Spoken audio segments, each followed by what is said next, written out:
আসসালামু আলাইকুম। দুপুরের শীর্ষ সংবাদে স্বাগত জানাচ্ছি আমি শাহনাজ পারভীন। নির্বাচনে বিরূপ প্রভাব ফেলবে এমন বক্তব্য থেকে বিরত থাকতে হবে তারেক রহমান। নির্বাচনে নিরাপত্তায় 40,000 বডি ক্যামেরা কিনছে সরকার। ডক্টর ইউনূসের মামলাগুলো দ্রুত প্রত্যাহার, তুলছেন না শ্রমিকদেরগুলো। সাময়িক বরখাস্ত হচ্ছেন ডিএমপির সাবেক উপকমিশনার মনিরুজ্জামান। হালনাগাদ ভোটার তালিকার খসড়া প্রকাশ। সাংবাদিককে বাড়ি থেকে তুলে নিয়ে হত্যা চেষ্টা, গ্রেফতার এক। ঢাকা উত্তরবঙ্গ মহাসড়ক অবরোধ। অভ্যুত্থান বিরোধী অবস্থান অবসরে পাঠানো হচ্ছে 9 পুলিশ পরিদর্শককে। ইয়াবা সহ পুলিশ সদস্য আটক। বিপদসীমার উপরে তিস্তার পানি, 4 জেলায় প্লাবনের শঙ্কা। বাউফলে 18 বছরের সাজাপ্রাপ্ত যুবলীগ সভাপতি ঢাকায় গ্রেফতার। অনাহার অপুষ্টিতে গাজায় আরো 11 জনের মৃত্যু। এবং 6 বিমান ভূপাতিতের ভারতীয় দাবিকে হাস্যকর বলল পাকিস্তান। শুনছিলেন শিরোনাম, এবার বিস্তারিত। বিএনপির ভারপ্রাপ্ত চেয়ারম্যান তারেক রহমান নির্বাচনে বিরূপ প্রভাব পড়বে এমন বক্তব্য বিবৃতি থেকে বিরত থাকতে নেতাদের প্রতি আহ্বান জানিয়েছেন। শনিবার গুলশানে বিএনপি চেয়ারপারসনের রাজনৈতিক কার্যালয়ে এক বৈঠকে এই আহ্বান জানান তিনি। বিকাল থেকে রাত অবধি চলে বৈঠক। তারেক রহমান আগামী ফেব্রুয়ারির প্রথমার্ধে জাতীয় সংসদ নির্বাচন সামনে রেখে সমমনা মিত্র রাজনৈতিক দলগুলোর সঙ্গে ধারাবাহিক বৈঠক শুরু করেছেন। শনিবার গুলশানে বিএনপি চেয়ারপারসনের রাজনৈতিক কার্যালয়ে দ্বিতীয় দিনের বৈঠকে 18টি দল ও জোটের নেতারা অংশ নেন। নির্বাচন ও চলমান রাজনৈতিক পরিস্থিতি নিয়ে আলোচনায় লন্ডন থেকে ভার্চুয়ালি যুক্ত ছিলেন দলের ভারপ্রাপ্ত চেয়ারম্যান তারেক রহমান। এ সময় তারেক রহমান নেতাদের উদ্দেশ্যে বলেন, অতীতের মতো আগামী দিনেও ঐক্যবদ্ধ থাকতে হবে। বিএনপি ক্ষমতা এলে সবার অংশগ্রহণে জাতীয় সরকার গঠন করা হবে। তিনি প্রত্যাশা ব্যক্ত করেন, আসন্ন নির্বাচনের মাধ্যমে জনগণের রায়ে বাংলাদেশকে একটি গণতান্ত্রিক কল্যাণ রাষ্ট্রে রূপান্তরিত করা সম্ভব হবে। এ সময় তিনি সতর্ক করে বলেন, এমন কোনো বক্তব্য বা বিবৃতি দেওয়া থেকে বিরত থাকতে হবে যা নির্বাচনে নেতিবাচক প্রভাব ফেলতে পারে। আসন্ন ফেব্রুয়ারি মাসের জাতীয় সংসদ নির্বাচনকে নিরাপদ করতে পুলিশ বাহিনীর জন্য অন্তত 40,000 বডি ক্যাম কেনার পরিকল্পনা করছে অন্তর্বর্তী সরকার। শনিবার রাষ্ট্রীয় অতিথি ভবন যমুনায় প্রধান উপদেষ্টা প্রফেসর মোহাম্মদ ইউনূসের সভাপতিত্বে এক উচ্চ পর্যায়ের বৈঠকে এ বিষয়ে আলোচনা হয়।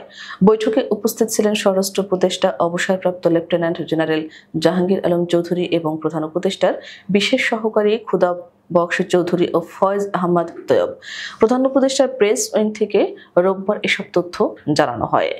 বিশেষ সহকারী ফয়েজ আহমেদ তৈয়ব জানান, 40,000 বডি ক্যাম কেনার প্রক্রিয়া শেষ পর্যায়ে রয়েছে। তিনি বলেন, এসব যন্ত্র হাজারো ঝুঁকিপূর্ণ ভোট কেন্দ্রে নিরাপত্তা জোরদার করবে। তিনি আরও জানান, অক্টোবরের মধ্যে বডি ক্যাম কেনার লক্ষ্য রয়েছে, যাতে পুলিশ সদস্যরা কৃত্রিম বুদ্ধিমত্তা, এআই সক্ষমতা সহ এর মূল বৈশিষ্ট্যে যথাযথ প্রশিক্ষণ নিতে পারেন। গত 8 আগস্ট 1 বছর পূর্ণ করেছে অধ্যাপক ডক্টর মোহাম্মদ ইউনূসের নেতৃত্বাধীন অন্তর্বর্তী সরকার। এই 1 বছরে সরকারের কর্মকাণ্ড নিয়ে মূল্যায়ন করছে বিভিন্ন মহল। এরই ধারাবাহিকতায় শনিবার এক অনুষ্ঠানে গণতান্ত্রিক অধিকার কমিটির সদস্য ও জাহাঙ্গীরনগর বিশ্ববিদ্যালয়ের সাবেক অধ্যাপক আনু মোহাম্মদ 1 বছরের প্রধান উপদেষ্টার মামলাগুলো দ্রুত প্রত্যাহার এবং শ্রমিকদের মামলার বিষয়ে কোনো অগ্রগতি না হওয়ায় সমালোচনা করেছেন। অন্তর্বর্তী সরকারের 1 বছর পূর্তি উপলক্ষে শনিবার রাজধানীর বিজয়নগরে ইকোনমিক রিপোর্টার্স ফোরাম মিলনায়তনে অন্তর্বর্তী সরকারের 1 বছর দায়িত্ব ও ভূমিকা পর্যালোচনা শীর্ষক এই সভার আয়োজন করে গণতান্ত্রিক অধিকার কমিটি। এতে সভাপতিত্ব করেন আনু মোহাম্মদ। গণতান্ত্রিক অধিকার কমিটির সদস্য অধ্যাপক আনু মোহাম্মদ বলেন, বিগত ফ্যাসিস্ট সরকারের আমলে হওয়া মিথ্যা মামলা প্রত্যাহারে অন্তর্বর্তী সরকার ক্ষমতাসীনদের বিষয়ে গুরুত্ব দিলেও শ্রমিকদের মামলার কোনো অগ্রগতি হয়নি।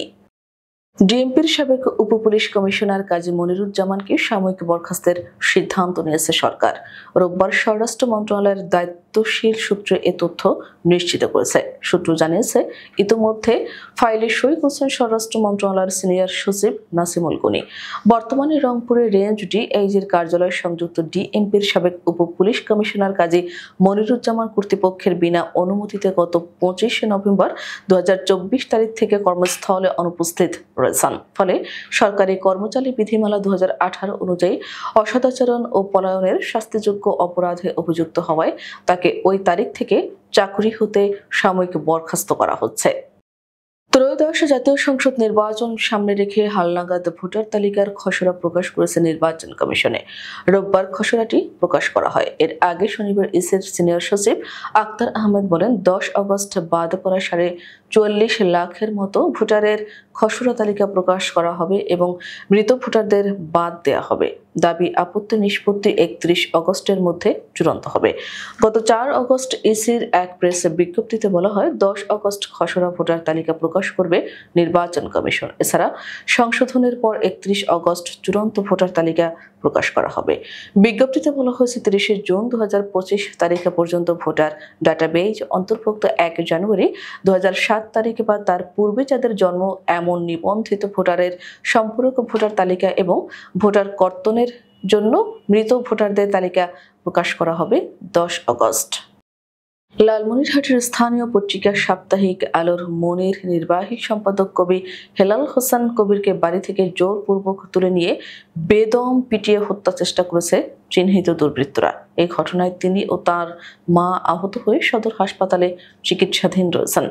শনিবার রাত 8টার দিকে নিজ বাড়ির সদর উপজেলার মহেন্দ্রনগর ইউনিয়নের মকরা এলাকায় এ ঘটনা ঘটে। হামলার ঘটনায় 11 জনের নাম উল্লেখ করে সদর থানায় মামলা করা হলে রাতেই সোহরাব আলী নামের একজনকে গ্রেফতার করে পুলিশ। গ্রেফতার সোহরাব আলী একই এলাকার মকবুল হোসেনের ছেলে। অভিযোগ সূত্রে জানা গেছে, সাংবাদিক হেলাল হোসেন কবির তাঁর পেশাগত দায়িত্ব পালনের জন্য নিজ বাড়ি থেকে বের হলে পূর্ব শত্রুতার জেরে পূর্ব পরিকল্পিতভাবে 10 থেকে 12 জন ব্যক্তি দেশীয় অস্ত্রশস্ত্র নিয়ে তার উপর হামলা চালান। সিরাজগঞ্জের রবীন্দ্র বিশ্ববিদ্যালয়ের ডিপিপি অনুমোদনের সরকারের পক্ষ থেকে ইতিবাচক সাড়া না পাওয়ায় ঢাকা উত্তরবঙ্গের সড়ক অবরোধ করে বিক্ষোভ করছেন শিক্ষার্থীরা। রোববার সকাল 11টা থেকে সিরাজগঞ্জের হাটি কুমরুল গোলচত্বর এলাকার ঢাকা রাজশাহী, ঢাকা পাবনা ও ঢাকা রংপুর সড়ক বন্ধ করে দিয়ে বিক্ষোভ করে তারা। হাটি কুমরুল হাইওয়ে থানার ওসি আব্দুর রৌফ গণমাধ্যমকে বলেন, রবীন্দ্র বিশ্ববিদ্যালয়ের শিক্ষার্থীরা হাটি কুমরুল গোল চত্বরের ধোপাকান্দি এলাকায় ঢাকামুখী ও উত্তরবঙ্গগামী লেন বন্ধ করে বিক্ষোভ করছেন। জুলাই অভ্যুত্থানের বিরুদ্ধে অবস্থান এবং ছাত্র জনতার বিরুদ্ধে কঠোর অবস্থানে থাকা 9 পুলিশ পরিদর্শককে অবসরে পাঠানো হচ্ছে। এরই মধ্যে তাদের অবসর সংক্রান্ত ফাইলে স্বরাষ্ট্র মন্ত্রণালয়ের সিনিয়র সচিব নাসিমুল গনি সই করেছেন বলেও জানা গেছে। যে কোনো মুহূর্তে এ বিষয়ে প্রজ্ঞাপন জারি হবে।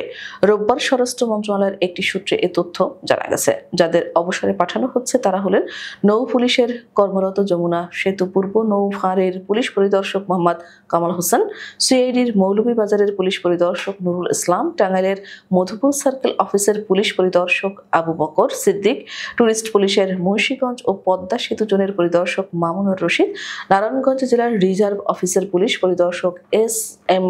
কামরুজ্জামান, সিআইডি নরসিংদীর পুলিশ পরিদর্শক আব্দুল কুদ্দুস ফকির, বগুড়ার APBN 4-এর পুলিশ পরিদর্শক সিকদার শামীম হোসেন, সিআইডি কন্ট্রোল রুমের পুলিশ পরিদর্শক আব্দুল লতিফ এবং কুলাউড়া রেলওয়ে থানার পুলিশ পরিদর্শক মোহাম্মদ সেলিমুজ্জামান।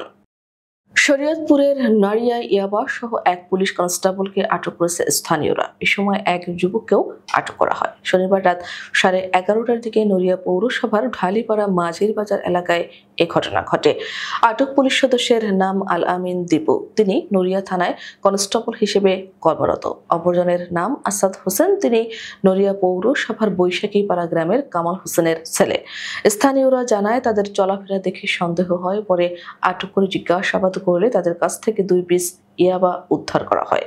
খবর পেয়ে নড়িয়া থানা পুলিশ ঘটনাস্থলে গিয়ে তাদের উদ্ধার করে থানায় নিয়ে যায়। নড়িয়া থানার ভারপ্রাপ্ত কর্মকর্তা আসলাম উদ্দিন মোল্লা বলেন, কনস্টেবল আল আমিন দীপুকে রাতেই প্রত্যাহার করে শরীয়তপুর পুলিশের আইনে সংযুক্ত করা হয়েছে। এ ঘটনায় প্রয়োজনীয় আইনি প্রক্রিয়া চলমান।